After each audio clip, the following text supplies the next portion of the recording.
Olá, seja muito bem-vindo, muito bem-vinda ao curso da nova Lei de Licitações, a Lei número 14.133 de 2021. E essas primeiras aulas aqui, as primeiras partes que eu quero apresentar para vocês, é um comparativo entre os principais pontos que foram alterados quando a gente compara a Lei 8666 e afins, né, Lei 10.520, com a Lei número 14.133. Então, o que eu quero falar para você é que agora, nessas aulas que eu dividi em algumas partes com esses principais comparativos, ele é um pano de fundo para a gente aprender, compreender quais foram as principais e mais impactantes alterações que a gente tem quando comparado com o regime anterior. E no decorrer desse curso, nos demais módulos, nas demais aulas, a gente vai aprofundar cada um dos temas que eu vou tratar aqui. Então, por exemplo, a gente vai passar ali pelos princípios, eu vou mostrar ali as principais alterações, mas a gente vai ter uma aula só sobre princípios. A gente vai passar pelas modalidades mais rapidamente, mas depois nós teremos aulas de cada uma dessas modalidades. A gente vai passar pelos regimes lá, e depois a gente vai ter aulas de cada um desses regimes, né? Conseguindo detalhar e aprofundar. Então aqui é mais um pano de fundo, a gente vai dar uma olhada aqui em linhas gerais para que você possa começar a compreender quais foram as principais alterações que a gente teve da Lei 8666 frente à Lei número 14.133. E o que eu quero falar para você que está assistindo aqui essa aula no YouTube é que essas primeiras partes, né, essas primeiras aulas, eu estou disponibilizando aqui no YouTube para você. Mas se você quiser ter acesso a todas as demais aulas do nosso curso completo da nova Lei 14.133, eu vou deixar o link aqui embaixo para você poder entrar, para você poder fazer parte aí da turma. Lembrando que a gente está com a reabertura da turma de formação de analista master de licitações somente até dia 16 de abril. É a sua última chance para você entrar na formação de analista master e receber o pacote completo, receber o curso de formação de analista master de licitações, que vai ter todo o passo a passo traduzido do regime atual da Lei 8666, que ainda vai ter validade pelos próximos 2 anos, tá? E você também vai receber como bônus o curso da nova Lei 14.133 e vai ter acesso também a mais esse bônus pelo preço promocional de R$ 1.699. Quem deixar para entrar na próxima turma, então eu já vou deixar claro que eu não sei quando que eu vou abrir a próxima turma, e quando eu abrir, com certeza não vai ser esse preço, vai ser um preço reajustado, porque só para você ter uma ideia, esse curso aqui da nova Lei de licitações é um curso que a gente vende hoje ao preço promocional de R$ 997, tá? Então você vai ter a possibilidade de entrar na turma, se você fizer a sua matrícula ainda hoje, dia 16 de abril, pela última vez, ao preço promocional de R$ 1.699, já tendo acesso à sua formação completa de analista master e todos os bônus envolvidos, que é o bônus do curso lucro rápido com cotação eletrônica, também o bônus do desafio analista master 10K, que são grupos de desafio que a gente vai montar ao longo da sua jornada de 12 meses, acesso também ao curso bônus marketing avançado para analistas de licitações, feito pelo Silvio, que é o expert em marketing aí da Viana, e também o curso bônus da nova Lei de Licitações, Lei número 14.133, tá? Então, vou deixar aqui embaixo o link para você que quer agarrar essa oportunidade de pegar todos esses bônus da sua formação completa com acesso a 12 meses a todo esse material. Clica aqui e faz a matrícula ao preço promocional. Hoje é sua última chance, a gente vai encerrar às 23h59 e aí realmente não sei quando que a gente vai abrir aí as turmas para a formação de analista master de licitações, ok? Bom, recado dado, vamos para o que interessa. Vamos ver agora, então, quais foram as principais alterações, tá? Então, eu vou começar aqui, tá, pessoal? Eu elaborei, tá, essa apostila, que é um material para que você possa acompanhar aí os comparativos que a gente tem e para que a gente possa desenvolver e você tenha aí como consultar também, fazer as suas anotações, tá? Então, como eu disse, aqui a gente vai ver os principais pontos da parte de licitações. E eu quero começar falando o quê? Do âmbito da aplicação da lei. Tá? Então, olha só, para ficar mais claro, eu deixei sempre a coluna, tá, da Lei 8666 e afins que eu quero dizer é a Lei 10.520 de 2002, que é a Lei do Pregão, o decreto, né, 10.024 de 2019, que é o decreto do pregão eletrônico. Então aqui é o regime, né, que eu vou chamar aqui de regime anterior, mas tem que lembrar que ele ainda está em vigor por 2 anos, tá? Aí o que eu fiz para facilitar? Toda a coluna, então, do regime anterior, a gente deixou em vermelho. E essa coluna que está em preto aqui é da nova lei, a Lei 14.133, para você não se perder, tá? Então, vamos começar pelo âmbito da aplicação. Para quem se aplica? Então, lá na Lei 8666 e também 10.520 do pregão, a gente tem ali o estabelecimento de normas gerais que se aplicam a toda a administração pública. Isso quer dizer, se aplica a toda a União, se aplica aos estados, se aplica aos municípios e se aplica aos 3 poderes, né? Executivo, legislativo, judiciário. Claro que a gente tem ali as questões dos regulamentos próprios, mas em linhas gerais, né, e eu não vou aqui, não é o momento da gente ficar discutindo o que é norma geral, o que não é. A gente tem alguns dispositivos na 8666 que não é norma geral, que seria uma norma específica, por exemplo, que se aplica só à União. Isso também fatalmente vai acontecer com a Lei 14.133, mas o que a gente tem que trazer no primeiro momento é que elas estabeleceram normas gerais, ou seja, aplicação obrigatória em todo o Brasil. Só que aí a gente tem uma diferença. Então, apesar de na Lei 8666 você até encontrar lá a disposição que ela se aplica também, né, à administração direta e indireta, né? Atualmente, a Lei 8666 ela tem a sua aplicação à administração pública direta e no caso da administração indireta, as autarquias e fundações. Por quê? Porque em 2016, a gente teve o advento da Lei 13.303, que é a lei das estatais. Então, quando se tratar de uma sociedade de economia mista ou uma empresa pública, a gente tem um regramento especial que é a Lei 13.303, que é uma legislação um pouco mais flexível e tudo mais, né? Você que fez aí o curso de formação de analista ou o curso de licitações para servidores, a gente tem lá o módulo 7, que a gente só trata desse regime aqui. Então, na nova lei, como é que ficou isso daí, tá? Ficou praticamente da mesma forma. Por quê? Preste muita atenção, porque a Lei 14.133, ela vai se aplicar também a toda a administração pública, quer dizer, a todo o Brasil. Então, a princípio, a gente tem o estabelecimento de normas gerais que todos os estados precisam obedecer, todos os municípios vão obedecer, todas as esferas, a União vai obedecer, né? Os poderes também, tanto o poder executivo, quanto o judiciário, quanto o legislativo, porque quando esses poderes e os entes, eles vão comprar alguma coisa, contratar um serviço, comprar um produto, fazer uma obra, ele tem que fazer a licitação e seguir esse normativo, tá?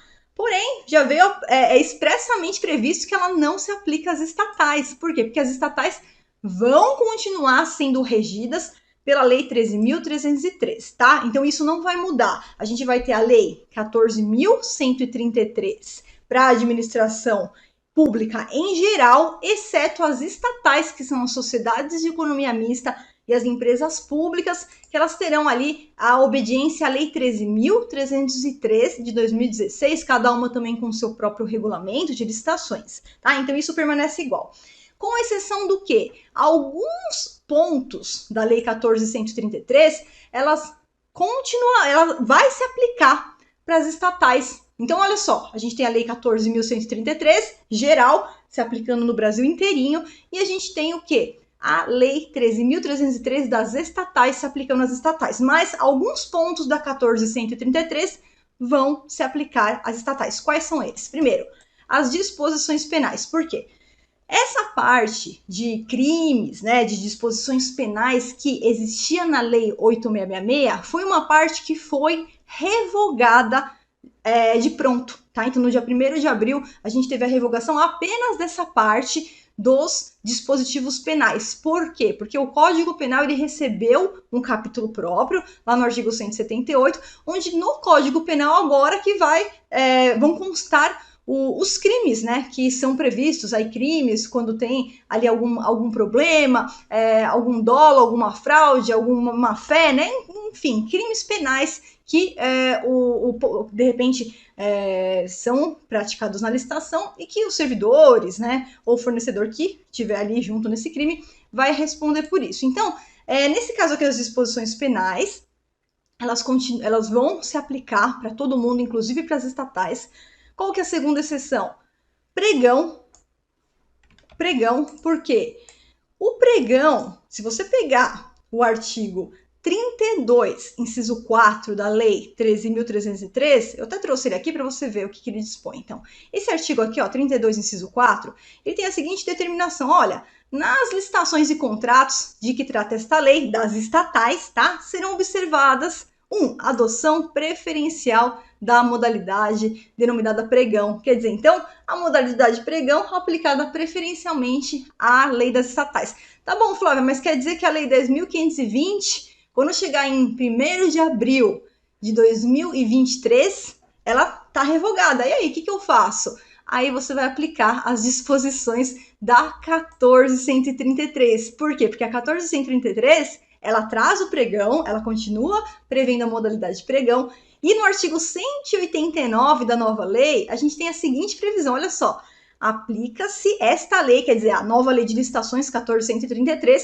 nas hipóteses previstas na legislação que façam referência a 8.666 ou a 10.520. Por que isso? Porque nós teremos aqui a nova lei de licitações, tá? É importante a gente lembrar que ela já entrou em vigor na data da sua publicação. Então, a lei 14.133, ela não teve período de vacância. Período de vacância seria um período que, por exemplo, a lei seria publicada e, de repente, o legislador daria ali um prazo onde a lei ainda não estaria vigente, teria um prazo para o pessoal ali se adequar. Não, ela seguiu o seguinte caminho: essa lei entra em vigor na data da sua publicação. Pronto. Então, no dia 1º de abril de 2021, a lei já está vigente, tá? Só que ela trouxe o período de 2 anos, onde por 2 anos, a contar da sua publicação, os órgãos poderão escolher se vão aplicar a nova lei ou se vão aplicar a lei anterior. Então, é o edital que vai definir se ele vai aplicar a nova lei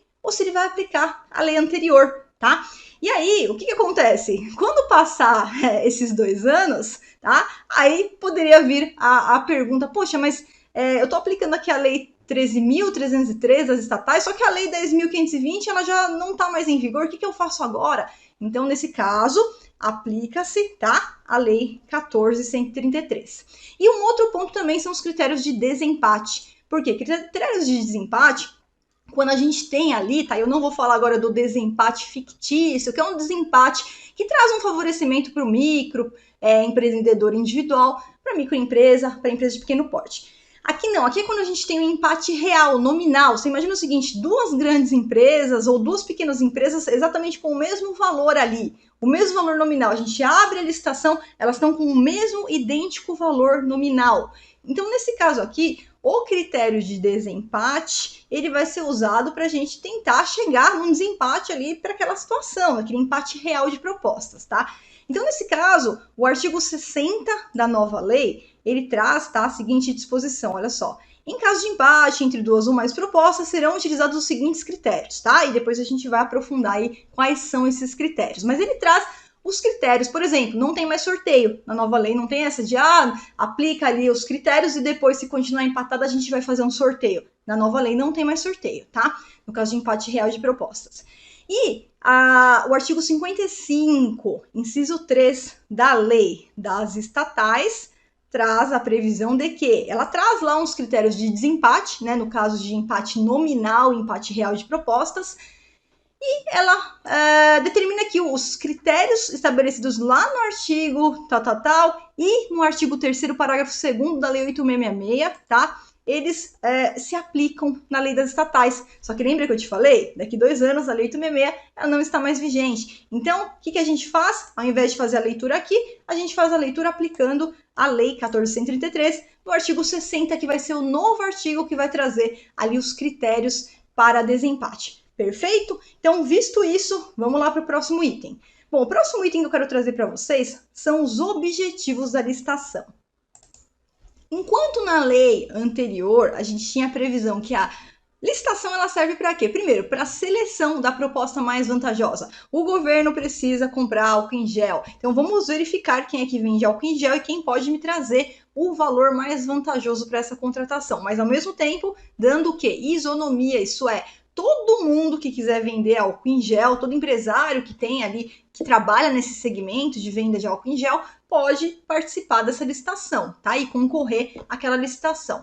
E a promoção do desenvolvimento nacional sustentável, que vai desde a questão das licitações verdes, né? Mas não só isso, né? Licitações verdes de utilizar materiais aí recicláveis, atóxicos, biodegradáveis, mas não para por aí, né? O desenvolvimento nacional sustentável, assim como na lei anterior, como na nova lei, ele observa o quê? Ele vai além do valor, né? Ele vai para promoção do desenvolvimento, promoção de renda, geração de empregos, né? Fomento, ciclos de vida do objeto, tudo isso, então, tanto no aspecto não apenas econômico, mas no aspecto também social, porque a licitação ela acaba sendo também uma forma de instituir políticas públicas e trazer fomento aí, por exemplo, fomento ao micro e pequeno empresário, tudo isso a gente engloba nos objetivos da licitação.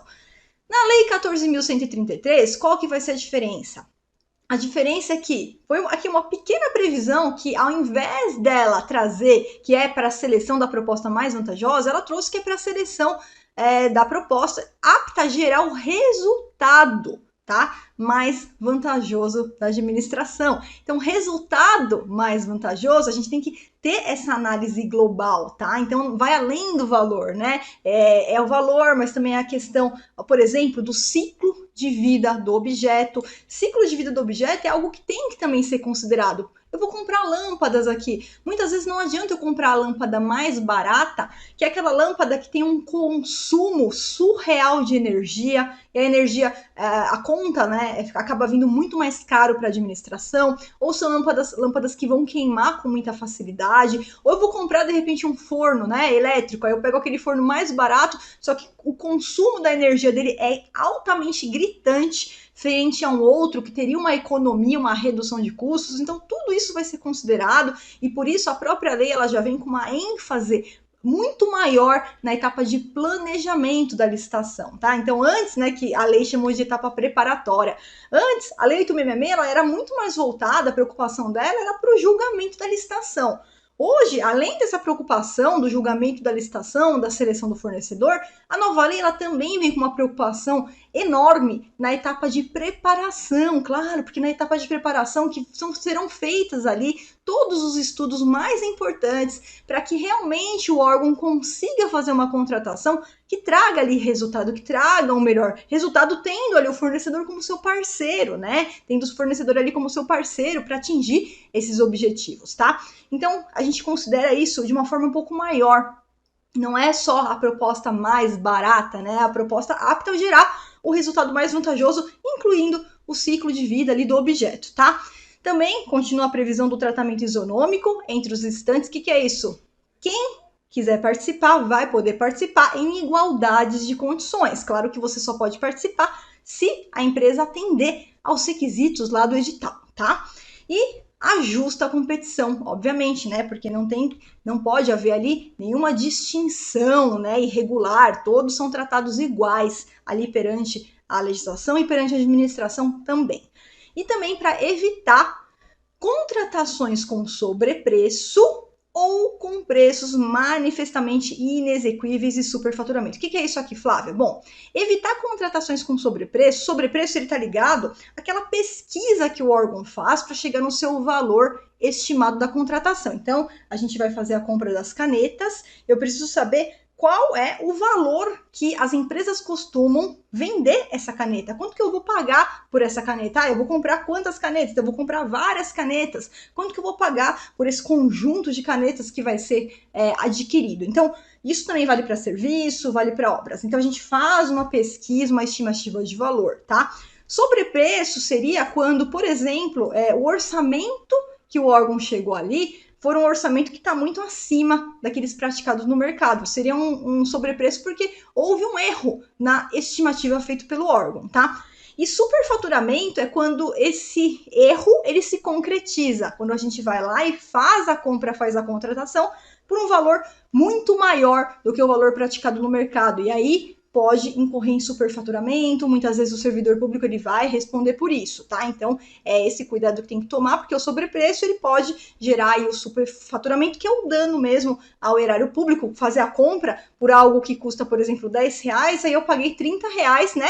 E isso geralmente vem com um erro, né, do sobrepreço, erro daquela estimativa que foi feita mal feita, que foi feita errada, tá? Incentivar a inovação e o desenvolvimento nacional sustentável. Então, tudo que eu falei para você, tudo isso não é só a visão das licitações verdes, é das licitações da licitação verde, mas vai muito além disso, né? Hoje a licitação ela vem como parte de uma política pública, como parte de fomentar a economia, fomentar o desenvolvimento em todos os âmbitos, não apenas econômico, né? Não apenas ecológico, em todos os âmbitos, para a gente ter ali um desenvolvimento, um crescimento realmente, geração de renda, geração de empregos, um fomento ali em conta da licitação, perfeito? Princípios, olha pessoal, então antes, tanto a Lei 8666, ela tinha uma previsão ali de princípios, né, um pouquinho mais enxuta. Depois a Lei do Pregão também, a Lei 10.520, ela tinha previsão ali de princípios que se aplicam às licitações mais enxuta, tá? Lembrando que o princípio, ele sempre vai conduzir, né, o gestor. Então, em muitos pontos que de repente a lei não trata, a lei não traz uma resposta, a gente utiliza os princípios para conseguir concluir pela melhor atitude a ser tomada ali diante de um problema, diante de um parâmetro que acontece numa licitação, de um julgamento. E esses princípios eles são usados tanto para o gestor público, que vai executar a licitação, quanto também pelos fornecedores, analistas de licitações, porque eles usam os princípios também para verificar se tem algum erro no edital, se houve algum erro no julgamento do pregoeiro. Então não é tudo que está na lei, né? Sempre a gente fala que o legislador ele não é adivinho, ele não tem uma bola de cristal e nem poderia transcrever todos os problemas que podem acontecer no momento de uma licitação. Então, muitas vezes a gente está numa licitação, acontece um problema, vai procurar na lei a resposta não está na lei. Então, a gente usa o princípio que vai dar aquela luz que a gente precisa muitas vezes para resolver os problemas ali no caso concreto. E a Lei 14.133, ela vem com 22 princípios. Ela vem com 22 princípios. Então, com um rol de princípios maior, claro que não são só esses princípios, a gente pode extrair princípios também da leitura de outros dispositivos da lei, tá? E depois a gente vai ter uma aula só sobre princípios, onde a gente vai detalhar, vai destrinchar essa parte de princípios. O que eu quero só que você preste atenção nesse momento, e eu queria trazer aqui a novidade, né, dar um alerta aqui, do princípio do planejamento. Então, olha só, do princípio do planejamento, que está muito conectado também com a fase preparatória da licitação. Hoje, a fase preparatória da licitação, ela vem, apesar da gente já ter aqui alguns instrumentos que já vinham sendo aplicados, né?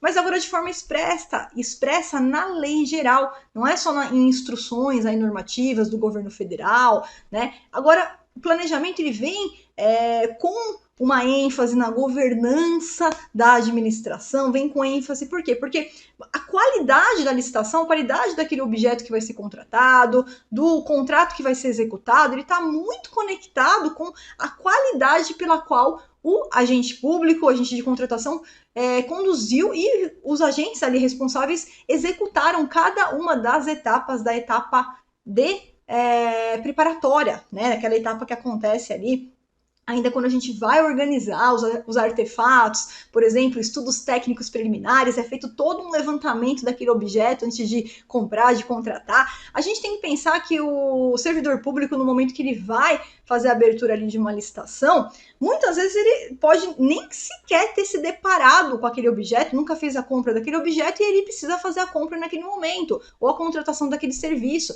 Então, o que ele tem que fazer? Ele tem que estudar aquele objeto, vamos ver no mercado, vamos ver como é que funciona, vamos ver como que as empresas executam esse serviço, para que eu possa saber como que eu posso exigir esse serviço ali do proponente, de quem vai ganhar aquela licitação.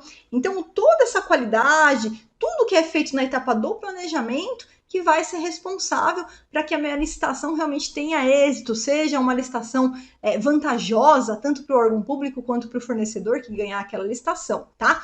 E também o princípio da segregação das funções, que era algo que a gente já vinha aplicando por conta da jurisprudência, né, do Tribunal de Contas da União, e agora ficou bem claro que é mais ou menos o seguinte: olha, a gente tem que ter as divisões na licitação. A licitação é um processo, né, um conjunto de atos. Então a gente tem ali uma etapa preparatória, a gente tem uma etapa de julgamento daquela licitação, a seleção do fornecedor, e a gente tem a etapa que aquele contrato ele vai ser executado, né? A fiscalização, a execução daquele contrato, a gestão daquele contrato. Então, precisamos dividir essas etapas de forma que quem trabalha na primeira etapa, quem trabalha na etapa preparatória, seja algumas pessoas, vai ter uma pessoa que vai fazer a pesquisa de preços, vai ter uma pessoa que vai fazer ali os estudos técnicos preliminares, vai ter uma pessoa que vai fazer a elaboração do edital, termos de referência, projeto básico, e depois a gente vai ter a condução daquela licitação. Então, por exemplo, pelo pregoeiro, né, pelo agente de contratação, que vai conduzir todo o julgamento da seleção do fornecedor, e depois uma etapa de fiscalização, porque vai ter a execução do contrato, o fornecedor vai lá, entrega o produto, presta o serviço, e a gente tem a fiscalização, né? O fiscal, o gestor, verificando se tudo aquilo que foi exigido foi cumprido a contento. Então, essa ideia de segregação de funções é no sentido de não deixar uma única pessoa responsável por todas essas etapas, porque as chances são que, se tiver algum equívoco ali no meio do caminho, essa pessoa não vai ver, essa pessoa não vai verificar o equívoco, tá? Então, a gente tendo essas pessoas diferentes, separadamente, a gente tem a possibilidade, né, de não ter ali o cometimento de um erro e a condução do erro até o final ali da licitação. Então, depois a gente vai falar mais aí desse princípio, tá? Qual foi também a grande alteração que a gente teve, gente, em relação às modalidades de licitação? Por quê? Porque as modalidades... Então, em relação às modalidades, quais foram as alterações? Olha só, na nova lei, a gente não vai mais ver, caíram as modalidades convite e tomada de preços, tá? Então, existe na lei 8666, vai continuar existindo pelos próximos 2 anos, né? Até dia 1º de abril de 2023, mas na lei 14.133, então, não existem mais as modalidades, nem a tomada de preços, nem o convite. Em contrapartida, uma nova modalidade foi criada, que é a modalidade diálogo competitivo, tá? Aí o que a gente tem que ter aqui de mais importante que eu quero trazer para vocês nesse primeiro momento? Enquanto que lá na Lei 8.666, como que a gente definia quando usar concorrência, tomada de preços ou convite? Pelo valor do objeto da licitação. Então a gente via lá qual que era o valor do objeto ali daquela licitação, o valor estimado da licitação, e a gente adotava convite para valores menores, tomada de preços para valores medianos e concorrência para valores maiores, certo? Então a gente utilizava na Lei 8.666 o critério quantitativo, quer dizer, dependendo do valor do objeto, a administração vai fazer a compra ali das lâmpadas, quanto que ela vai gastar pelas lâmpadas, vai fazer a contratação de um serviço ali de engenharia, quanto que ela vai gastar para esse serviço de engenharia, vai contratar uma obra, qual que vai ser o valor dessa obra, e a gente adotava convite para valores menores, tomada de preços valores medianos e concorrência a valores maiores. Isso então foi modificado na nova lei. Na nova lei a gente não considera mais o critério quantitativo, não se fala mais em valor, a gente só considera o critério qualitativo. O que é o critério qualitativo? É a natureza do objeto. A gente já tem a aplicação desse critério no pregão, porque a gente adota o pregão para objetos comuns, englobando compras, né? Compra, aquisição de bens, de equipamentos comuns ou de serviços comuns, inclusive serviços de engenharia, mas não adotamos obras por pregão, né? Então, obras, a gente cai aqui para a Lei 8.666, no regime atual. Lá na próxima, na nova lei, então isso vai mudar. Eu já vou te falar aqui das modalidades do objeto, já vou te explicar isso aqui, mas só preste atenção numa coisa nesse primeiro momento, tá?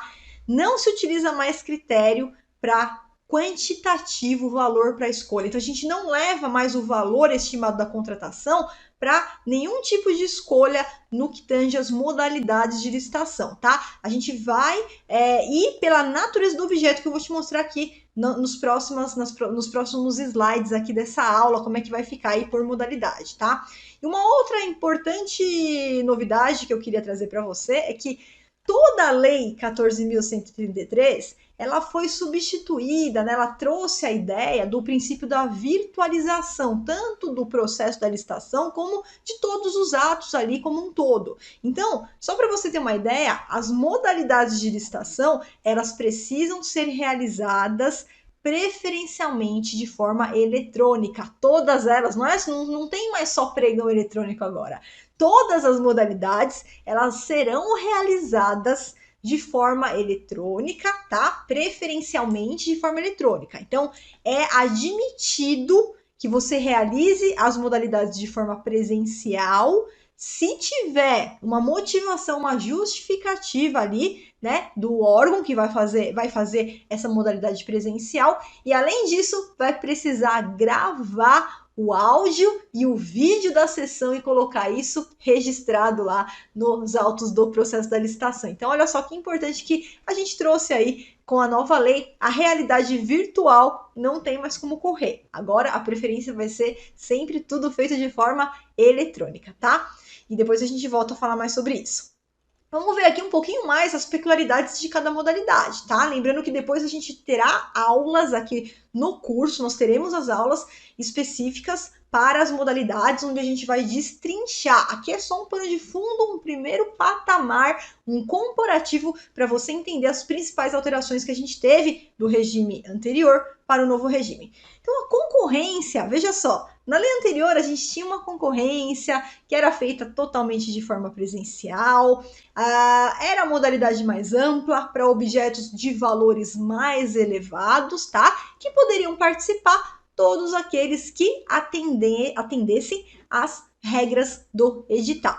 Na Lei 14.133, a concorrência ela vem como uma modalidade de licitação para a contratação de bens, tá? Então, contrata bens e serviços especiais. Então, se for um bem ou um serviço especial que não é um objeto comum, não é um objeto comum. O que é um objeto comum?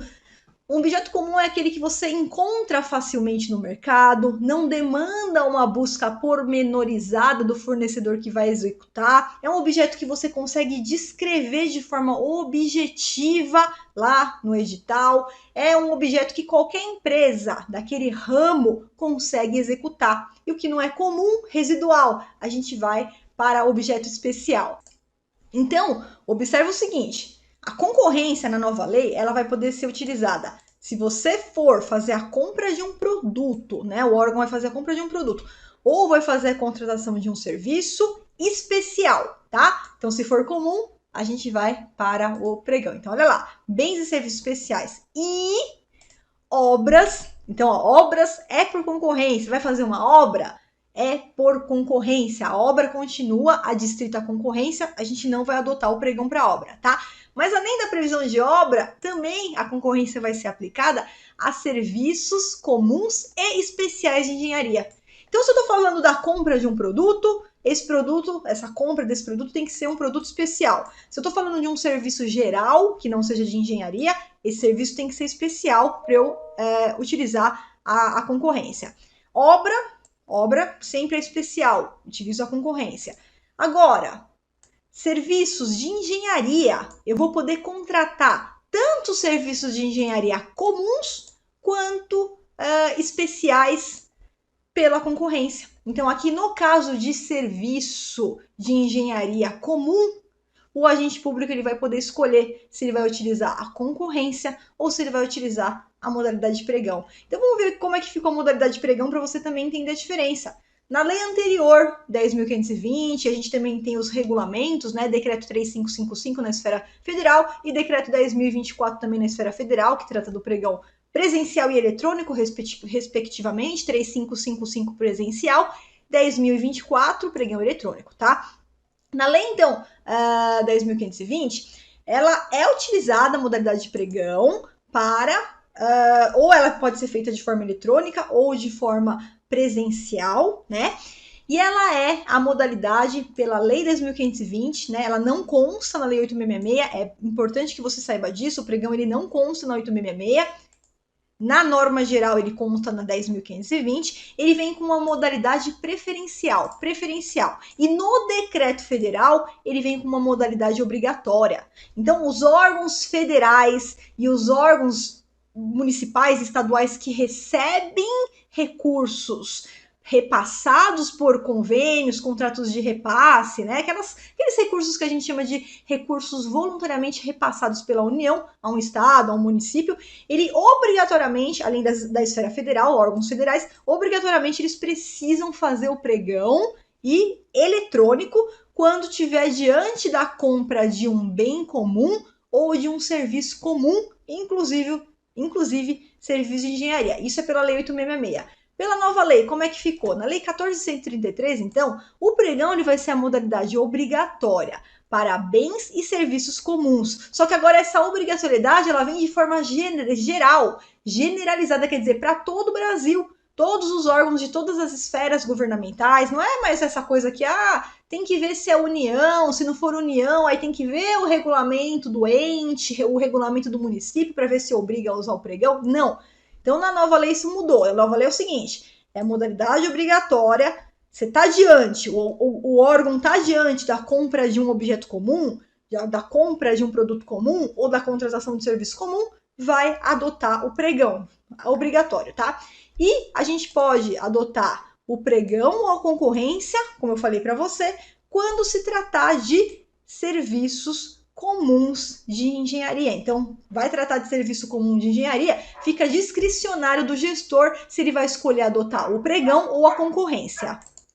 E o que é importante aqui a gente também decifrar?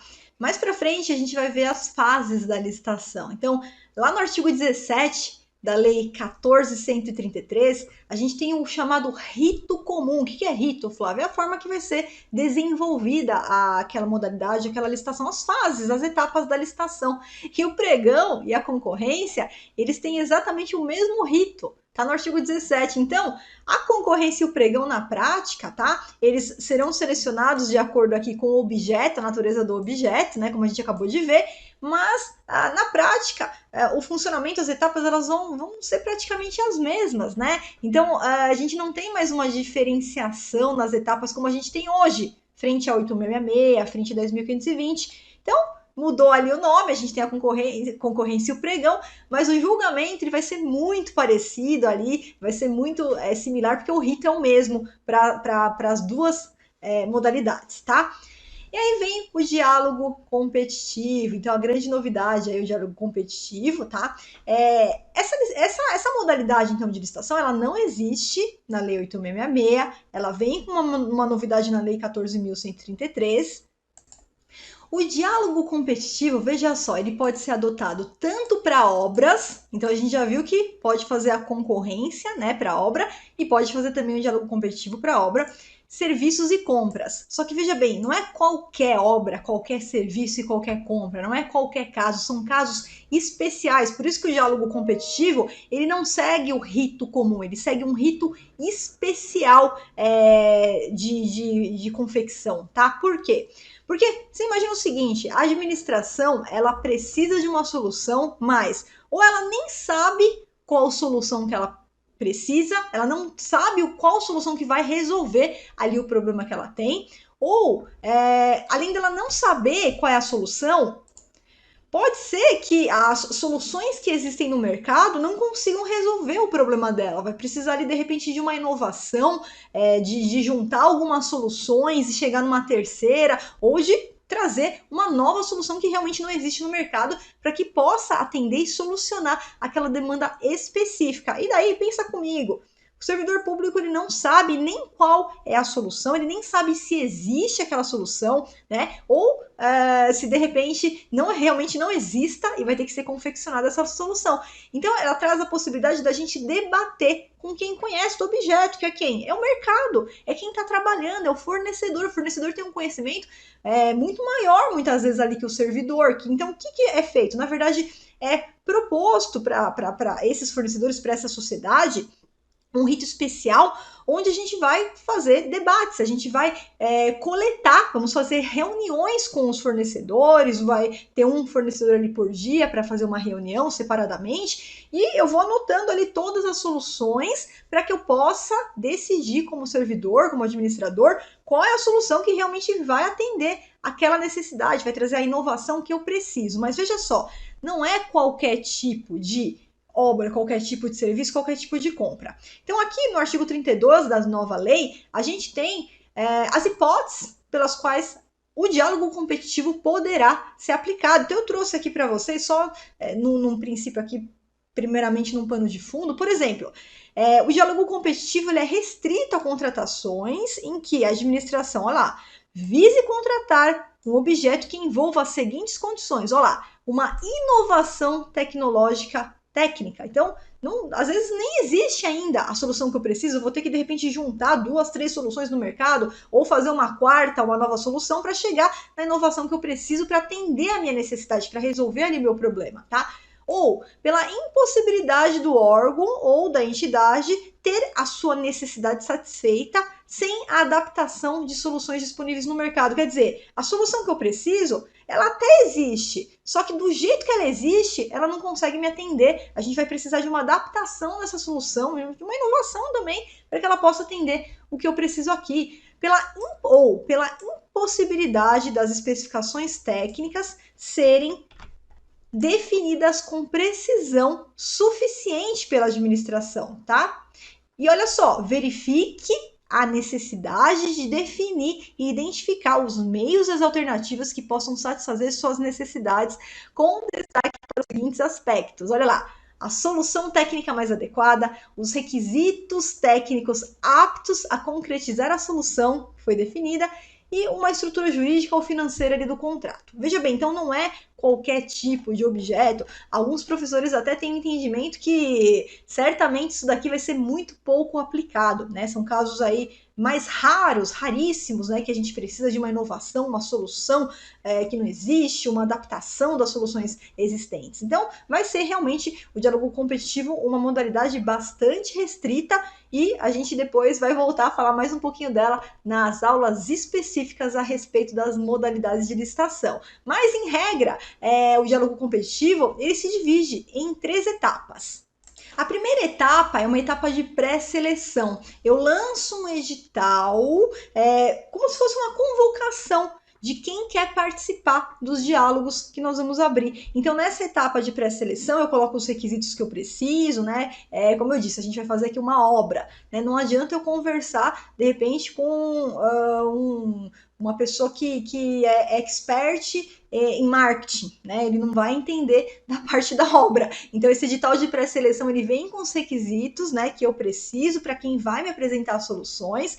A gente lança aí com o prazo de 25 dias úteis. Quem atender aos requisitos mínimos aí desse edital de pré-seleção participa da etapa 2, que é a etapa do diálogo propriamente dito. Na etapa do diálogo, então, são feitas as reuniões. Então, a princípio, não são feitas reuniões em conjunto, até mesmo porque tem a questão do próprio sigilo de mercado. Como a gente vai tratar de desenvolvimento de soluções, né? As empresas elas querem, vão trazer a solução para a administração, mas de repente não querem que essa solução aí seja aberta nesse momento inicial. Então, a princípio a gente marca uma reunião com cada listante, com cada possível listante, né? Com cada fornecedor. A gente vai anotando ali no caderninho, vai anotando todas o que for viável, o que realmente a gente achar viável, que vai solucionar lá nosso problema.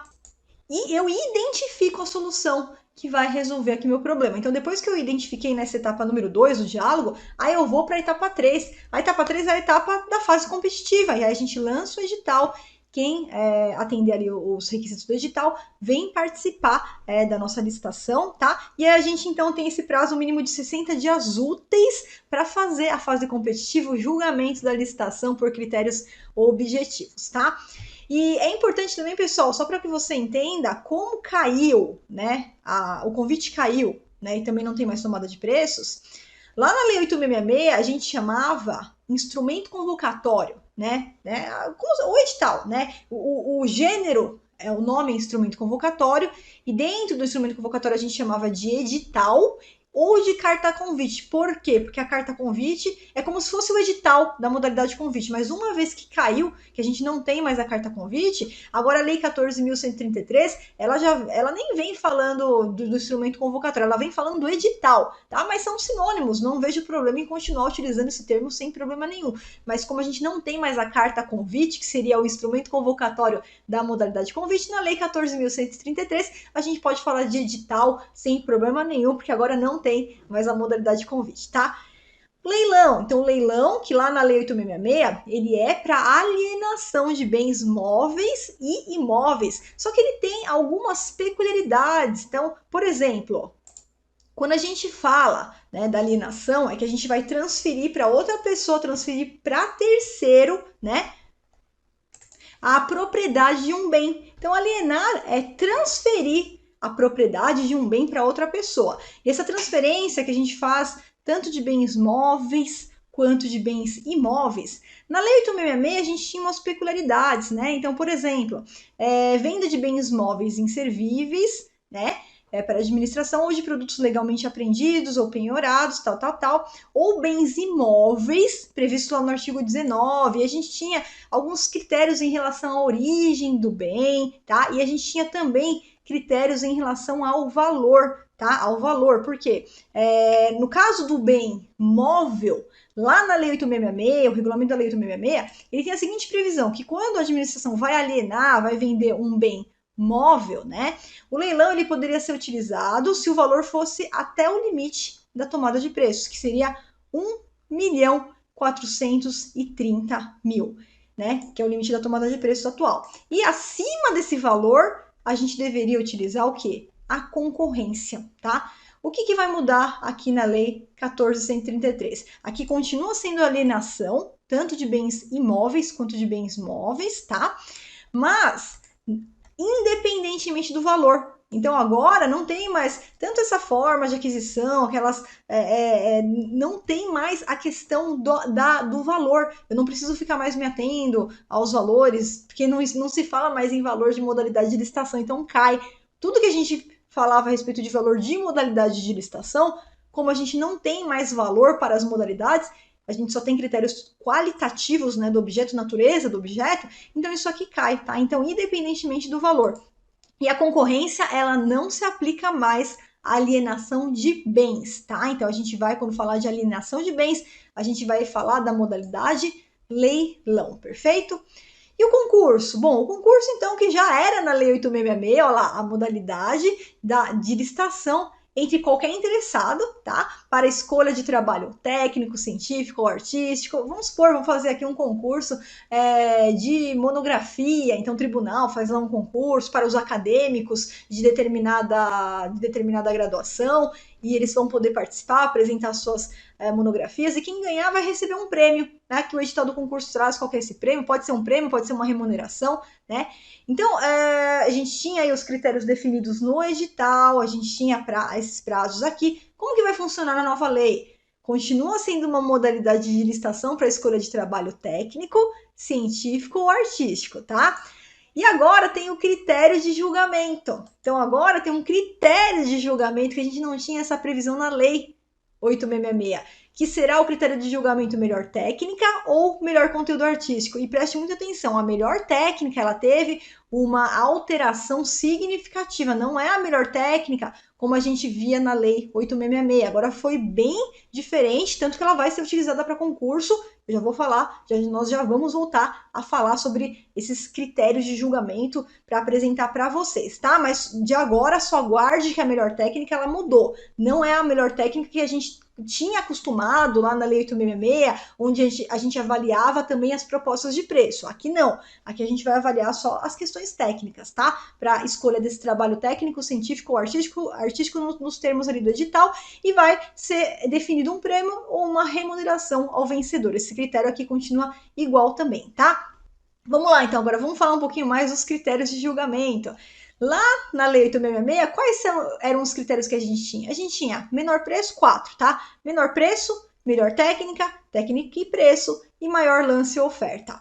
Mas a gente já aplicava o maior preço também no sentido de maior desconto. Então, menor preço, aquele que apresentou o menor preço e cumpriu todas as exigências do edital, ou maior desconto sobre uma tabela. Então, por exemplo, vou fazer a compra de livros. Aí a gente tem as tabelas da editora. Então, vai ganhar quem apresentar o maior desconto sobre a tabela da editora. Então, a gente traz essa tabela, referência no mercado, coloca isso como anexo no edital, tá? Então, apesar da gente não ter por expresso na lei, a gente tinha a previsão do maior desconto lá no decreto 10.024, também na doutrina e na jurisprudência, a gente já aplicava o maior desconto sobre tabela de preços como uma decorrência do menor preço, tá? Do menor preço. Aqui, ó, menor preço, tá? Decorrência do menor preço, tá? Por quê? Porque ele tem maior desconto, ele tem o espírito do menor preço, é o espírito do menor preço, né? Ele continua com os mesmos espíritos, eu vou pagar o menor preço, ainda que seja maior desconto sobre tabela de referência. Na Lei 14.133, a gente não vai mais falar de tipos de licitação, mesmo porque quando eu falava tipos de licitação, esse nome ele não faz muito sentido, né? Porque tipos de licitação é a forma pela qual vai ser julgada a proposta. Então tá certíssimo o critério de julgamento. Então já substituiu essa palavra para ficar mais fácil a gente conseguir conectar a realidade. Critério de julgamento do quê? Julgamento da proposta, tá? Continua então existindo o menor preço, o maior desconto, a melhor técnica ou conteúdo artístico, como eu disse para você, é diferente da melhor técnica da 866, porque aqui a gente não considera o preço. Por isso que a gente pode usar no concurso, estipulando lá uma remuneração, um prêmio pelo ganhador, tá? E a técnica e preço, tá? Além disso, também, maior lance, que é restrito para o pregão. Quem dá o maior lance vai comprar o bem que a administração está vendendo, seja ele um bem móvel ou imóvel, tá? E a gente tem agora o maior retorno econômico. Na verdade, já existia em outras legislações, mas foi muito pouco utilizado. O maior retorno econômico ele está conectado aos contratos de eficiência. Por exemplo, o órgão público ele não vai fazer a compra de um produto, não. Ele vai estipular, tá, um edital onde vai ganhar a licitação quem oferecer o maior retorno econômico. Por exemplo, eu quero dar um jeito aqui de diminuir o consumo de água ou o consumo de energia elétrica. Então, os proponentes eles vão comparecer para oferecer lá a sua solução, o seu serviço, onde ele fala, olha, aplicando a minha solução aqui, eu vou conseguir reduzir em 40% e 50% o consumo atual que você tem aqui de energia elétrica no órgão. E a remuneração dele, ela vai ser de acordo com esse retorno.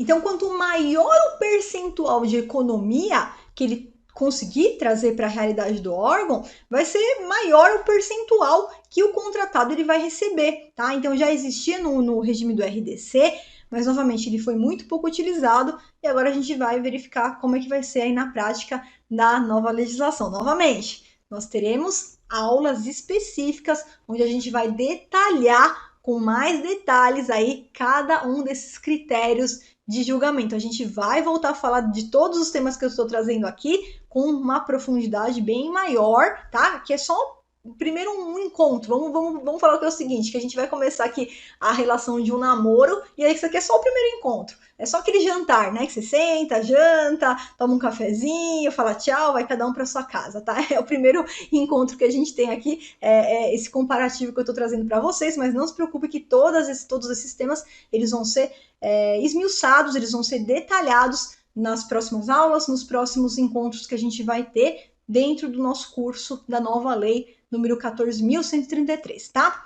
Atores envolvidos. Bom, os atores envolvidos, então, lá na Lei 8.666, a gente tinha a figura de quem? Da comissão de licitação, tá? Então, em regra, quando a gente estava diante de uma concorrência, uma tomada de preços ou de um convite, a gente tinha a figura da comissão de licitação, uma comissão ali de pelo menos 3 membros julgando aquela licitação. Né? Tinha exceção no convite, no caso de pequenas unidades com carência de servidores, poderia substituir a figura da comissão por um único servidor, tá? E na modalidade de pregão, a gente tem o pregoeiro e a sua equipe de apoio, que faz o julgamento ali naquela licitação. Pregoeiro, que encabeça ali a condução, e a equipe de apoio o auxilia ali com as questões de secretariado. Como é que fica na nova lei 14.133?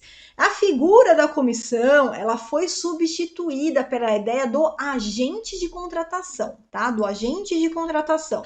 Então, o agente de contratação ou pregoeiro.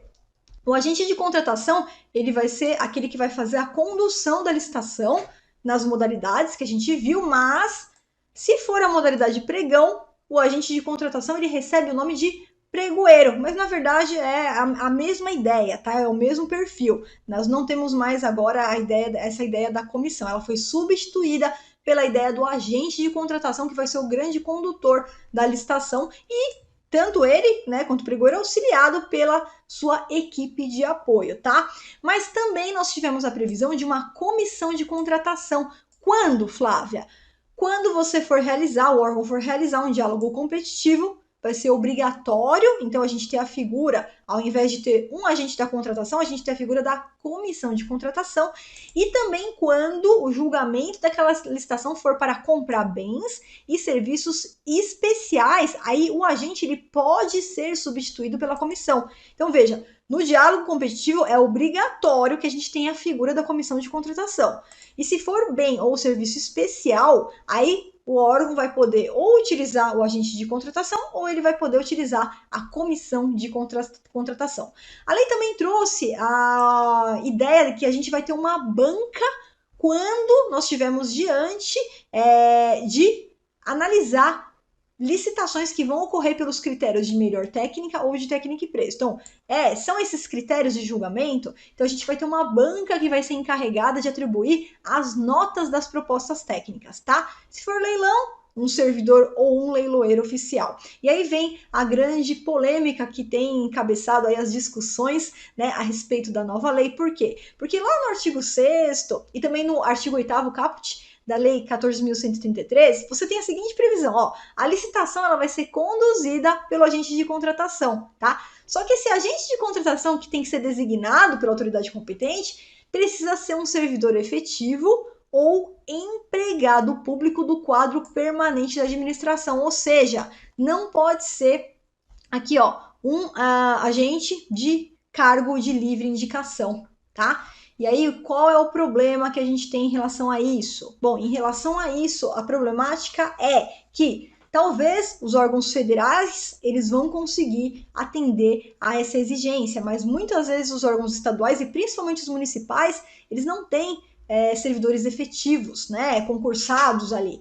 Então, agora a gente vai ter que aguardar, porque a lei tá clara, a lei exige que o servidor ele seja efetivo, tá? O que a gente vai ter que aguardar? A gente vai ter que aguardar se esse artigo especificamente, ele vai ser considerado como uma norma geral ou como uma norma específica. Como assim, Flávia? Quando eu falo que a norma é geral, é que ela se aplica a todo o Brasil. Então, todo mundo vai ter que seguir, inclusive os pequenos municípios. Quando eu falo que, apesar desse artigo estar na lei 8666, mas é uma norma específica, só vai se aplicar na esfera federal, só vai se aplicar na União. E aí, nesse caso, então, a gente vai ter que aguardar, tá? Num primeiro momento, para Flávia, me parece que esse dispositivo ele deveria ser considerado norma específica, tá? Porque a gente sabe que a Lei 8666 de 93, aí décadas sendo aplicada, e a gente não tem, né, apesar da gente já ter uma exigência similar ali na Lei 8666, a gente não tem município que não tem servidor efetivo, tá?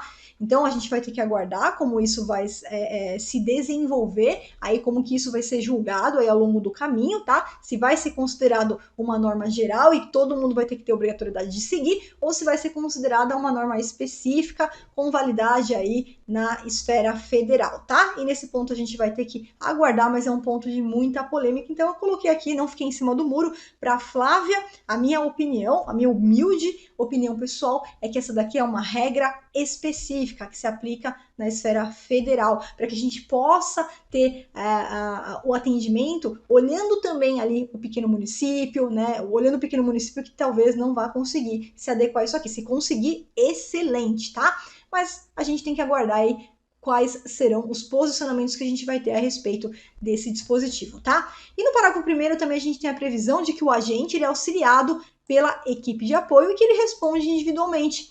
É o mesmo que a gente já estava acostumado com a figura do pregoeiro, que é aquela responsabilidade solitária, responde sozinho, tá? Então ele vai ser auxiliado e ele responde individualmente, exceto se ele for induzido a erro pela equipe de apoio. Imagina o seguinte, o pregoeiro está lá julgando uma licitação de tecnologia da informação. E aí ele tá com a equipe de apoio lá, que é um profissional da área de TI. E aí esse profissional da área de TI chega e induz ele ao erro, fala, olha, é o seguinte, você tem que desclassificar essa empresa, porque a placa-mãe que ele colocou aqui não atende essa especificação, e na verdade estava errado, atendia. Então, ele responde individualmente, salvo se ele for conduzido a erro por algum dos membros da equipe de apoio, né? Normalmente por falta de conhecimento técnico ali em algum ponto, e que o membro ele foi taxativo, né? Ele mandou fazer daquela forma, tudo isso tem que estar registrado, também é importante. Ele vai então ter aí esse resguardo da sua responsabilidade nesse caso, tá?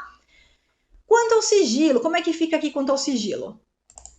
Bom, na Lei 8666, todos os atos são públicos, toda a licitação é pública, exceto o conteúdo da proposta até a data da sua abertura. Então, eu vou lá participar de um pregão, ninguém sabe o valor da minha proposta, somente eu. E no momento que abre, só que eu vou ter acesso ao valor das propostas, tanto a minha quanto as demais, as alheias, tá?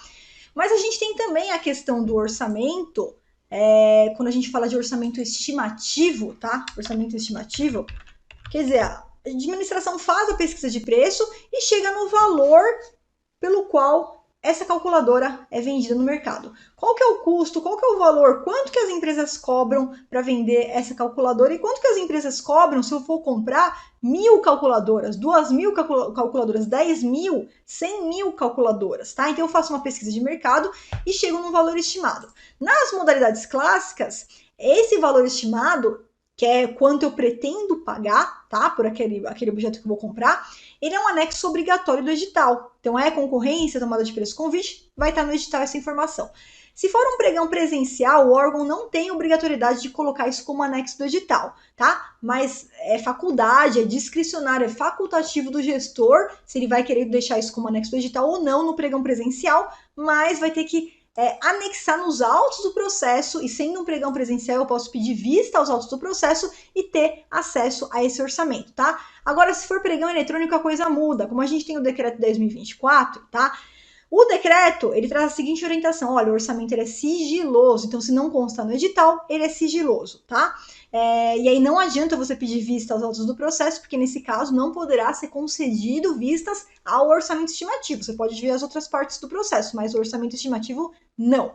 Exceto se o critério de julgamento for maior desconto, que nesse caso vai constar expressamente do edital, tá? Como é que fica a nova lei? Bom, a nova lei, a mesma coisa em relação a todos os atos serem públicos, tá? Exceto. Aí ela vem trazendo uma previsão que a gente já tem na própria Constituição Federal, tá? Então não vejo como uma inovação isso daqui, porque isso aqui já tinha na Constituição Federal. Só trouxe para dentro da lei para ficar mais claro ainda. Se a gente estiver diante de informações cujo sigilo ele seja imprescindível para a segurança da sociedade e do Estado, a gente vai poder tornar aquele ato ou aqueles atos com sigilo, tá? E isso tem que estar justificado nos autos do processo.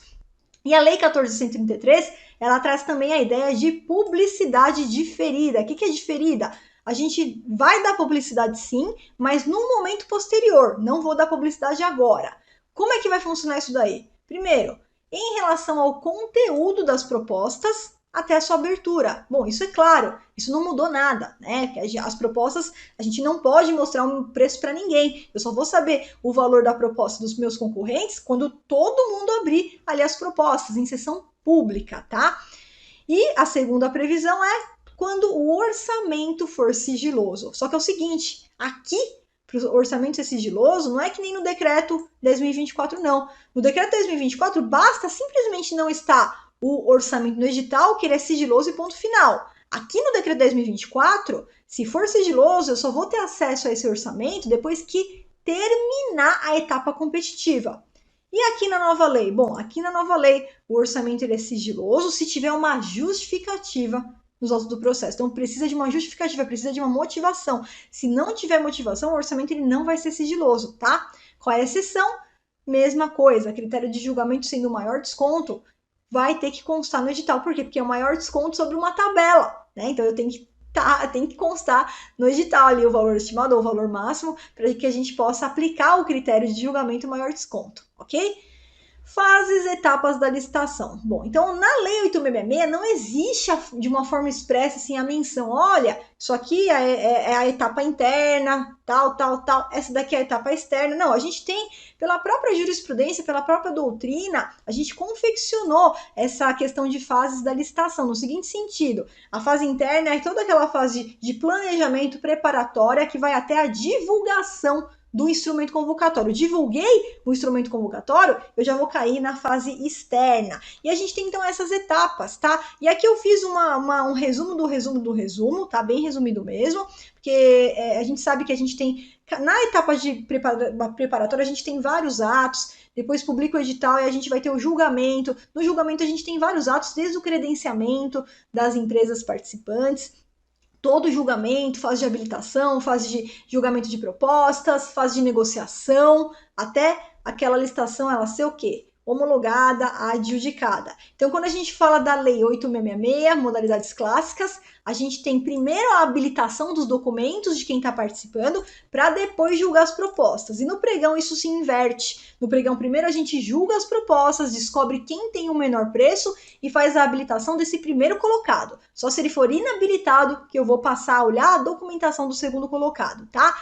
Aqui as etapas de adjudicação e homologação também se invertem, dependendo da modalidade, se é modalidade clássica ou se é pregão, tá? Além das outras etapas de impugnações, esclarecimentos, etapa recursal, que eu não coloquei aqui nesse panorama, que é só um panorama rápido mesmo. O que mudou para a Lei 14.133? A gente tem expressamente previsto as etapas da licitação, de forma expressa, está lá no artigo 17, o rito comum. O que é o rito comum? É a forma pela qual vai se desenvolver a concorrência e o pregão. Então, o artigo 17 ele traz essas seguintes fases. A fase preparatória, né, que é a fase de planejamento, que a lei chamou de preparatória. A divulgação do edital. Lembra que eu falei para vocês que a gente não precisa mais chamar de instrumento convocatório porque caiu o convite. Eu chamava de instrumento convocatório porque era o gênero onde eu tinha edital e carta convite para a modalidade convite. Não tenho mais convite, posso chamar de edital. Professora, posso continuar chamando de instrumento convocatório? Não vejo problema nenhum, tá? Mas a lei trouxe aí a palavra edital, fica até mais fácil, né? Apresentação de propostas e de lances, quando for o caso, julgamento, habilitação, fase recursal e homologação. Então, veja que agora a regra, né? A regra agora não é mais o que a gente tinha na Lei 8.666, a regra é o que a gente tem no pregão, né? Que primeiro a gente julga as propostas e depois que a gente vai para a fase de habilitação, que é a análise documental da empresa que está participando da licitação. Professora, posso fazer o contrário? Posso jogar a habilitação para antes da etapa aqui de apresentação de propostas e julgamento das propostas? Você pode sim, desde que tenha justificativa para isso. Tem que ter um ato devidamente motivado. Por quê? Porque dessa forma aqui, que tá primeiro julgando as propostas e depois habilitando, é muito mais rápido, é muito mais célere. Imagina que a gente tem lá 20 licitantes, imagina ter que olhar o documento dos 20, tá? Então, a lei trouxe a previsão que por ato motivado eu posso inverter, quer dizer, primeiro habilitar e depois fazer o julgamento das propostas, que é o que é feito hoje na concorrência, por exemplo, né? Mas, se não tiver essa justificativa, segue exatamente o rito aí do artigo 17, tá? E que as licitações serão realizadas preferencialmente sobre a forma eletrônica. Então, todas as modalidades que a gente está vendo, eletronicamente. Professora, posso fazer presencial? Tem que ter uma justificativa nos autos para você fazer uma presencial. E, além de tudo, você vai ter que gravar o áudio e o vídeo da sessão, registrar em ata e colocar essa gravação do vídeo e dos autos lá nos autos do processo. Então acaba dando mais trabalho, né? Muitas vezes. Se for fazer presencial, já tem que se programar para isso aí, ó. Tem que ter gravação, tem que ter áudio, não é só gravar o movimento ali, não. Tem que ter gravação de vídeo e gravação de áudio. Isso tem que ser disponibilizado nos autos do processo, tá? Então olha só que interessante, pessoal. Quando eu falei para você que o artigo 17 ele traz o rito comum da concorrência do pregão, na verdade a gente vai ter a concorrência sendo realizada da mesma forma, com as mesmas etapas e as mesmas fases do pregão. Então, olha só que interessante, é por isso que já tem muita gente que está criticando, né? Poxa, mas por que deixou a concorrência de pregão se o julgamento vai ser idêntico, tá? Mas tem a previsão e, se for o caso, então, a gente vai utilizar por conta da natureza do objeto, mas na prática o julgamento ele vai ser aí muito similar, tá? Vai ser um julgamento super similar. A audiência pública. Então, hoje, na Lei 8.666, a audiência pública ela é obrigatória para licitações de grande, de imenso vulto, que são aquelas de 330 milhões de reais, e tem aqui os prazos para ela ocorrer. Lá na Lei 14.133, tá? A audiência pública ela não é mais obrigatória, ela é uma faculdade do gestor, ela é facultativa, ela é um evento que é realizado de forma presencial ou de forma eletrônica, para quê? Para sugestão dos interessados. O governo vai fazer aqui um projeto e ele abre para quem quiser, para o cidadão em geral, que quiser discutir o projeto, porque são recursos públicos, né? Então todo mundo tem direito ali de dar o pitaco, mas agora é facultativo, não é mais obrigatório. Então não tem mais essa coisa que, dependendo do valor, teria que fazer audiência pública. Não, agora é facultativo. Então é um evento que, se o gestor quiser, ele faz, vai trazer uma transparência, ele anota lá as sugestões dos interessados, responde as dúvidas, tudo mais, tá? E o prazo vai mudar. O prazo agora vai ser o quê? Olha, você pode realizar a audiência com 8 dias úteis de antecedência, você tem que convocar eletronicamente o cidadão, as pessoas que quiserem comparecer, e pode ser eletrônica, tá? O evento ele pode ser eletrônico. A regra é que seja eletrônico agora, né? Que a gente faça tudo de forma eletrônica, tá? E também a legislação ela permite a realização de uma consulta pública, tá? Tanto a consulta quanto a audiência pública são facultativas, tá? A diferença, como eu disse para você, que a audiência pública é mais um evento, né? Pode ser online, pode ser presencial, a gente agenda um dia, marca um dia e vai ter ali o dia de debater, de anotar sugestões, de tirar as dúvidas da população, tá? Já a consulta pública, ela é realizada de forma mais documental. Então, a gente abre lá uma consulta pública na internet, e aí tem um formulário que os interessados que quiserem dar o pitaco ali, eles respondem o formulário. Então, é mais documental, enquanto a audiência pública é mais um evento, tá? E ambas são facultativas. Margem de preferência. A lei, ela trouxe também margem de preferência, e aí vamos prestar muita atenção numa coisa, tá?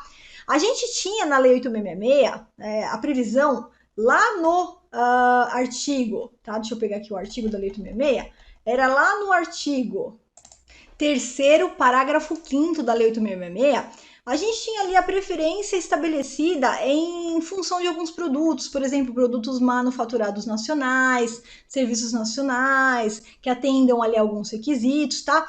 Só que o que acontece? Todas essas margens de preferência que a gente tinha para esses tipos de produtos que eu coloquei aqui para vocês, essa aqui é a cópia do artigo da Lei 8.666, ela dependia de decretos do governo federal. E a gente teve aí por muitos anos, 2017, 2018, vários decretos regulamentando margens de preferências. Só que esses decretos, hoje, né, a gente não tem nenhum decreto vigente, então essas margens de preferência, na verdade, a gente não tem a aplicação hoje, por conta de não ter vigente nenhum decreto subsidiando aí a aplicação das margens de preferência, tá? E aí, o que traz a Lei 14.133, lá no artigo 26? Ela traz também critérios de margem de preferência, tanto para bens manufaturados, serviços nacionais, que atendam a normas técnicas brasileiras, tá? Isso vai ser definida em decisão fundamentada do Poder Executivo, bens reciclados, recicláveis, biodegradáveis, conforme regulamentos, a gente vai ter uma regulamentação aí trazendo o detalhamento da aplicação dessas regras. A gente tem um limite de 10% para aplicação aí dessa margem. Tem também a previsão da margem diferenciada, que seria uma margem como se fosse uma margem diferenciada adicional, né? Até 20% para bens manufaturados nacionais e serviços resultantes do desenvolvimento de inovação tecnológica no país, tal. Então, vai ter a regulamentação, tá? Mas ela foi prevista também aqui na Lei 14.133, tá?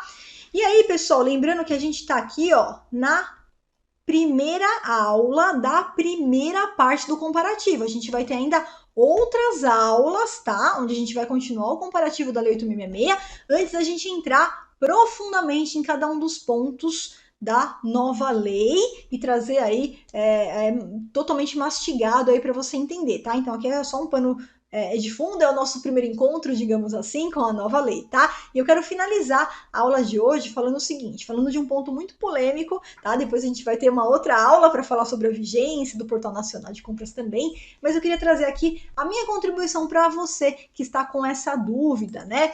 A dúvida é o seguinte, sobre a vigência da lei, será que eu já posso aplicar a lei desde agora? Será que eu não posso aplicar? Será que eu tenho que esperar aguardar o Portal Nacional de Compras Públicas? Então por que eu tô te falando isso? Bom, porque existe a previsão, isso para mim é uma vantagem fenomenal da criação do Portal Nacional de Compras Públicas. Esse é um portal que vai ser criado pelo governo federal, mas ele não tem validade só na esfera federal. Ele tem validade nacional. Todo mundo vai usar esse portal. Por quê? Olha só, além de outros eventos, como por exemplo, cadastro unificado, um registro cadastral unificado que vai ter lá no portal. Além disso, a gente vai utilizar esse portal, olha lá, para dar publicidade do edital. Então, o edital e todos os seus anexos, aí eu estou falando do edital inteirinho, o edital completo para download e todos os anexos do edital, eles serão obrigatoriamente divulgados no Portal Nacional de Compras Públicas, tá? Além disso, olha só que interessante, depois que termina a licitação, o órgão público ele precisa disponibilizar lá no portal qualquer outro documento, ato que foi elaborado na fase preparatória, que seria aquela fase interna, aquela fase de planejamento, e que por algum motivo não conste lá do edital da licitação. Vamos supor o orçamento estimado que de repente estava ali a princípio tido como sigiloso, com justificativa. Depois que termina, ele vai ter que publicar no portal isso. Isso é muito importante, porque todo aquele trabalho que a gente tinha de pedir vista aos autos do processo, às vezes eu peço vista para autos do processo de licitações que aconteceram em anos anteriores, que eu preciso ver alguma coisa, então eu peço vistas, mas é um trabalho que a gente tem e que a gente não vai ter mais, porque vai estar a integralidade disso vai estar disponível no portal. Então, se isso realmente funcionar, se for aplicado, se os órgãos de controle exigirem isso de todos os órgãos, né, dos estados e municípios, é muito importante que essa exigência seja feita, a gente vai ter um portal único na internet com tudo que eu preciso. Todos os editais centralizado, todos os editais do governo federal, do governo estadual, do governo municipal, de todos os poderes. Imagina só a gente ter um lugar único onde a gente possa buscar as nossas licitações, né, fazer a busca das licitações e que a gente pode ter acesso integral a tudo, ao edital e também aos documentos da fase preparatória, da fase interna, sem precisar ficar se preocupando em posteriormente pedir vistas, vai estar tudo na internet, tudo num lugar único, tudo centralizado no único lugar onde eu posso procurar, tá? E o artigo 94 que traz a seguinte previsão, ó, a divulgação nesse portal ela é condição indispensável para a eficácia do contrato e dos seus aditamentos. Então, fez o contrato, tem que publicar ali no edital, tem prazos para isso, o artigo 94 ele traz aí os prazos, tá? Só que em vista disso aqui, primeiro, não tenho dúvida nenhuma que o Portal Nacional, ele é um portal nacional, quer dizer, todo o Brasil, todo mundo vai utilizar, não é só a esfera federal, tá? Mas além disso, né, de toda a vantagem que eu vejo aí com esse portal, né, surgiu a seguinte dúvida: será que eu posso já aplicar a Lei 14.133 se ainda não existe esse portal? Tem uma previsão aí do governo, né? Eles têm uma previsão aí, tá?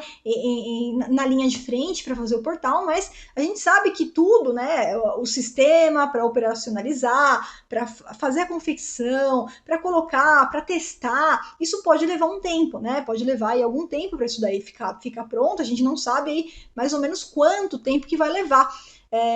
A gente já tem aí uma orientação do próprio pessoal que trabalha com isso, que talvez a partir ali de agosto, mas não quer dizer que esse seja o prazo fatal, isso pode demorar mais, né? E aí, se demorar, como que a gente vai fazer? Então, quer dizer que eu não posso aplicar a nova lei? Bom, a Lei 14.133, ela entrou em vigor na data da sua publicação. Então, a partir do 1º de abril, a lei já está valendo. Quem quiser aplicar, poderia aplicar? Tá, aí vem essa dúvida. Tá, mas o portal ele não existe. Onde que eu vou divulgar? Se eu faço o meu contrato, onde que eu vou divulgar o edital? Se eu não tenho edital? Bom, e daí a gente tem aí algumas correntes, né? Vários professores, cada um com um entendimento. Por exemplo, a gente tem um dos entendimentos é que eu não posso aplicar a nova lei enquanto o Portal Nacional de Compras Públicas não sair. Então eu precisaria esperar o portal ser lançado para aplicar a lei. Isso é um entendimento, tá? Segundo entendimento, não preciso ficar esperando o Portal Nacional de Compras. Por quê? Porque daqui passam aí os 2 anos, que a gente tem 2 anos ainda para aplicar 8.666, 10.520, desde que eu escolha, né, do começo ao fim, da etapa interna até o final do contrato, a gente vai escolher. Vou fazer pela Lei 8.666? Então, a Lei 8.666 ela vai subsidiar o pacote completo, desde a etapa preparatória, o julgamento, até o seu contrato ele vai ser regido pela 8.666. Ah, não, quero aplicar a 14.133, é o pacote completo. Desde a etapa preparatória, julgamento, contrato pela Lei 14.133, sempre o pacote completo. E o edital vai trazer qual que é a lei que foi escolhida para aquela licitação, tá? Então, enquanto a primeira corrente fala, precisa esperar o Portal Nacional de Compras para aplicar, enquanto não tiver o portal, não pode aplicar a nova lei. Essa é a primeira corrente. A segunda vem e fala, imagina, e se chegar nesse final desses 2 anos e o portal não está disponível? Aí eu não posso mais aplicar a Lei 8.666, porque ela já está revogada, não vou poder aplicar a 14.133. Então, a lei já está em vigor e ela já pode ser aplicada desde já. E aí, essa segunda corrente, tá? Os professores eles têm feito a seguinte leitura. Enquanto a gente não tem o Portal Nacional de Contratações Públicas, tá? Existe uma corrente entendendo que deveria fazer a publicação na imprensa oficial. A ideia de imprensa oficial, que era a divulgação, por exemplo, no diário oficial, né, físico, por exemplo, ou em jornal, por exemplo, é a ideia que a gente tem lá na Lei 8.666. O Portal Nacional ele vem com essa ideia da virtualização. Então, ele substitui o que a gente tinha lá como imprensa oficial para o Portal Nacional de Contratações Públicas, tá? Mas, qual que é a primeira leitura? A primeira leitura é que, enquanto não sai o Portal Nacional de Contratações Públicas, a gente publicaria, tá? Ou na imprensa oficial, ou a gente publicaria no site do próprio órgão, tá? Ou no sítio eletrônico. Bom, qual é a leitura que eu faço? Qual que é o entendimento da Flávia em frente a toda essa vertente aí, toda essa discussão? Tá? No entendimento da Flávia, seguindo o professor Rafael, tá? O meu entendimento vai de acordo com o próprio entendimento do professor Rafael Sérgio, no seguinte sentido, olha, não precisa esperar o Portal Nacional sair para aplicar a lei, porque não tem sentido a partir do momento que a gente tem a lei, que a própria lei vem por expresso que ela já tem, não tem período de vacância, ela já está vigente, então a gente já pode aplicar sim a Lei 14.133, mas enquanto não tem o Portal Nacional, a gente utilizar a ideia do sítio eletrônico no sentido de ser o site do ente federativo, tá? Do site do ente federativo. Então você tem lá o site do ente federativo daquele município. Por quê? Para ser algo centralizado, pelo menos naquele ente, tá? Ah, posso publicar também no site do órgão? Pode, mas de forma adicional, porque senão a gente vai ter, imagina, cada órgão publicando apenas no seu site, vai ficar uma loucura, ninguém vai conseguir achar mais nada. Então a gente tem que ter alguma regra para seguir enquanto não sai o portal, para que a gente possa unificar esses entendimentos. Esse sítio, né, ele precisaria ser pelo menos concentrado, né? O sítio daquele estado, o sítio daquele município, certificado, tá? Então a gente tem diários oficiais que são certificados aí em vários entes federativos, tá? Como que ficaria a questão de disponibilizar o edital em seu inteiro teor? Então, a gente poderia colocar ali um link remetendo para o site, o local onde o edital estaria disponibilizado. Claro, porque se você vai publicar o edital inteiro ali na imprensa, no diário oficial, no sítio, isso daí pode ficar então muito pesado, custo e tudo mais. Mas coloca um link e a pessoa clicando naquele link, ela já é remetida e ela já pode fazer o download, já pode baixar o edital e todos os seus anexos. Então essa é a orientação do professor Rafael, que eu concordo plenamente e sigo a orientação que foi fornecida por ele, que me parece a mais coerente. Então, até que a gente não tenha o Portal Nacional de Contratações Públicas, a gente utilizar o sítio do ente, tá? Então, de forma concentrada, certificada, utilizar o sítio do ente para fazer essa publicação e já poder fazer a aplicação da lei. Agora, cuidado, não confundam isso para sair com afobação aplicando a legislação, tá? É importante que a gente passe agora por uma etapa de capacitação e que a gente se qualifique, que a gente amadureça todos os entendimentos a respeito da nova lei antes da gente ir para o campo de batalha. Porque se a gente for com o campo de batalha com pouco conhecimento, aí as chances são dos erros serem maiores. Então, principalmente aí quem é servidor público, que está me escutando, é importante que você passe pelo seu processo de qualificação, de capacitação, e depois disso já comece a estruturar internamente, caso você queira começar a aplicar a nova lei, no entendimento da Flávia, isso é totalmente possível, substituindo, por enquanto não vem o Portal Nacional de Contratações Públicas, pelo o sítio do ente federativo, tá? Então é isso aí, espero que você tenha gostado da primeira parte e eu encontro você na segunda parte do comparativo da lei 8.666 versus 14.133. É isso aí, até a próxima aula. Lembrando que você que quer ter acesso completo e irrestrito a todas as aulas do nosso novo curso de licitações da Lei 14.133, a sua última chance se encerra dia 16 de abril. É a sua última chance para você entrar na turma e já ter acesso a todos os bônus, inclusive o curso da nova lei, que é um curso que a gente vai vender separadamente, tá? Mas você entrando nessa turma, você já tem acesso irrestrito. Então aqui a gente está liberando aí as primeiras aulas para você, mas para ter continuidade a todas as aulas, também poder tirar todas as suas dúvidas e ter acesso aí pelo prazo de 12 meses, eu vou deixar o link aqui embaixo para você já garantir a sua reserva, clicar aqui e garantir a sua vaga antes que elas se esgotem e que a gente encerre aí o período das matrículas. Um grande beijo da professora Flávia Viana para você.